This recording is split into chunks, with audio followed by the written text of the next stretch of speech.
Hi friends, welcome to our channel. ఈరోజు మనం రొయ్యల పచ్చడి తయారు చేసుకుందామండి. అందుకు నేను 1/2 కేజీ పెద్ద రొయ్యలు తీసుకున్నాను. వాటిని 4 సార్లు శుభ్రం చేసుకొని 1 స్పూన్ పసుపు, 1 స్పూన్ సాల్ట్ వేసుకొని మొత్తం ముక్కలకి పట్టేలాగా కలుపుకుందాం. ఇలా కలిపి పక్కన పెట్టేసుకుందాం.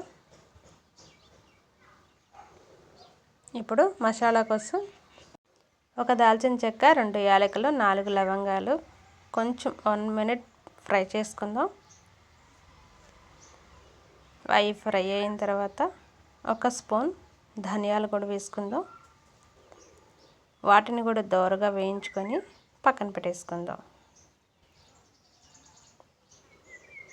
ఇప్పుడు 150 గ్రాముల శనగ నూనె వేసుకుందాం.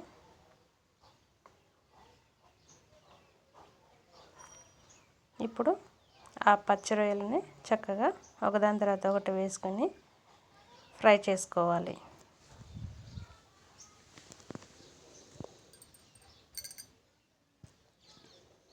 ఇలా వేగేటప్పుడు వాటర్ ఇంకుతుందండి.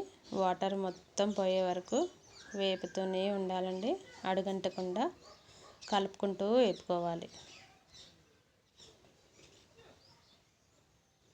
వాటర్ ఇంకిపోయి నూనె పైకి తేలినా కూడా ఇంకొక 5 నిమిషాలు ముక్క ఎర్రగా వచ్చే వరకు వేపుకోవాలి.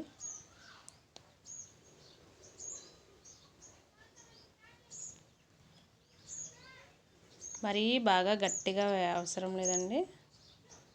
ముక్క కలర్ చేంజ్ అయ్యే వరకు వేపుకుంటే సరిపోతుంది. ఇప్పుడు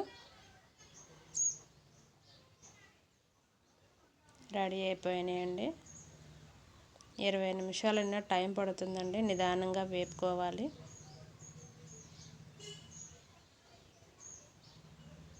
మీడియం ఫ్లేమ్లో పెట్టుకొని వేపుకుంటూ ఇప్పుడు వాటిని పక్కకు తీసుకుందాం.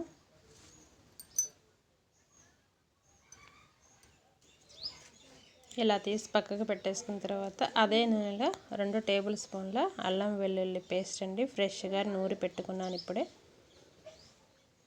దాన్ని కూడా పచ్చి వాసన పోయే వరకు నూనెలో వేగనివ్వాలి. కలుపుకుంటూ వేగనివ్వాలి. ఇలా వేగిన తర్వాత 1 స్పూన్ పసుపు వేసుకుందాం. 2 స్పూన్ల సాల్ట్ వేసుకుందాం. 4 స్పూన్ల కారం పడుతుందండి. 1/2 కేజీ రొయ్యలకి 2 స్పూన్ల సాల్ట్, 4 స్పూన్ల కారం పడుతుంది. ఇప్పుడు ఇదంతా నూనెలో కలిసే వరకు చక్కగా కలుపుకుంటూ ఫ్రై చేసుకోవాలి.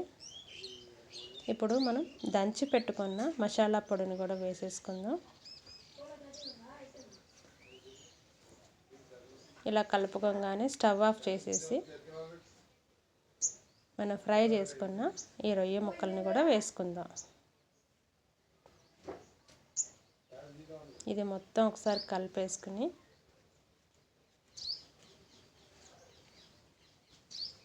ఒక గంట సేపు చల్లారనివ్వాలండి. అలా పూర్తిగా చల్లారిన తర్వాతనే ఒక పెద్ద నిమ్మకాయ రసం పిండి వేసుకుందాం.